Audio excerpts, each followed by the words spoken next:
बहुत समय पहले की बात है। एक बगुला था, वे धूर्त था, वे अब बूढ़ा हो गया था। सरोवर के पास के सभी जीव जंतु उसे बगुला दादा कहकर पुकारते थे।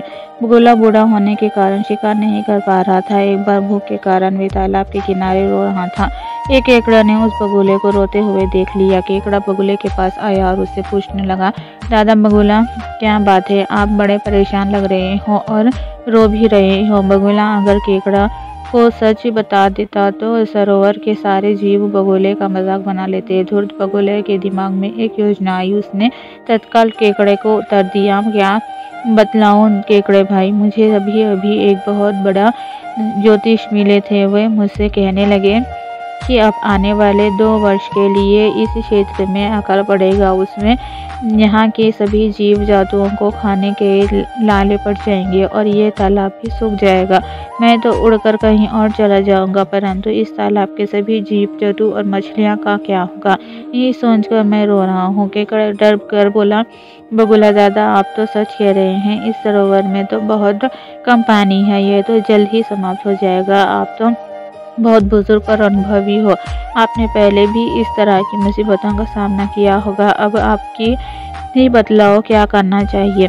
बगुला कहने लगा, हाँ तुम सही कह रहे हो, मैंने पहले भी इस तरह की मुसीबतों का सामना किया है। मैं तो उड़कर कहीं दूसरे देश चला जाऊंगा, परंतु मुझे चिंता इस सरोवर में रहने वाले जीवों की है, जो हमेशा दुख सुख में मेरे साथ रहे। उन्हें मुसीबत के समय छोड़कर कैसे चला जाऊं?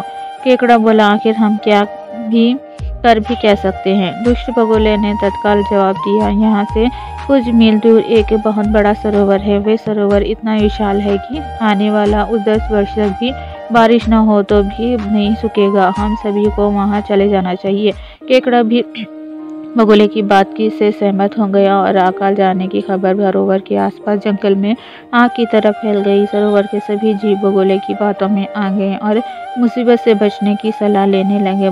बगुले ने सभी से कहा, अभी अकाल पड़ने में समय है, तब तक सरोवर के सारे जीवों को मैं अपनी पीठ पर बैठाकर बड़े तालाब तक ले जाऊंगा और अकाल आते आते इस सरोवर के सारे जीवों को बड़े तालाब में पहुंचा दूंगा। सरोवर के सभी जीव बगुले की बातों में आकर तालाब छोड़कर दूसरे तालाब में जाने के लिए तैयार हो गए। दुष्ट बगुले भी यही चाहता था। दुष्ट बगुला प्रतिदिन किसी न किसी जीव को तालाब से अपनी पीठ पर बैठाकर ले जाता और एक पहाड़ी पर गिराकर उसे मार देता और खा जाता। कई दिनों तक बगुला इसी तरह मछलियों और तालाब के दूसरे जीवों को मार देता और खा जाता था और मौज से अपना जीवन जी रहा था। एक दिन केकड़ा बगुले के पास पहुंचा और बोला, बगुला दादा, सबसे पहले अकाल के बारे में अपनी चर्चा हुई थी।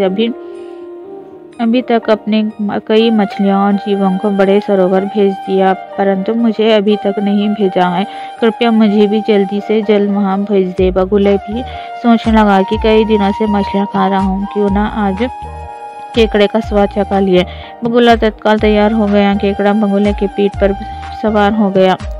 जब दोनों उस पहाड़ के पास पहुंचे जिधर बगुला मछलियों और दूसरे जीवों को गिराकर मार देता, तभी केकड़े की नज़र हड्डियों के ढेर पर पड़ी। केकड़ा को तत्काल सारी कहानी समझ आ गई। तभी बगुला बोला, अरे केकड़े, तुम्हारी कोई आखिरी इच्छा हो तो कहो, अब मैं तुम्हें यहाँ से गिराकर मार दूंगा और अपना पेट भरूंगा। केकड़े ने तत्काल अपने पैन डंक दुष्ट बगुले की गर्दन पे गाड़ दिए। बगुला जैसे जैसे पहाड़ी पर उतरा, परंतु तब तक उसे प्राण पखोर उड़ गए। केकड़ा धीरे धीरे वापस अपने सरोवर आ गया। जब सरोवर के दूसरे जीवों ने बगुले के बारे में पूछा, तब केकड़े ने सारी बात बतला दी। तालाब के सारे जीवों को अपनी गलती का पछतावा हुआ। बुराई का अंत बुरा ही होता है।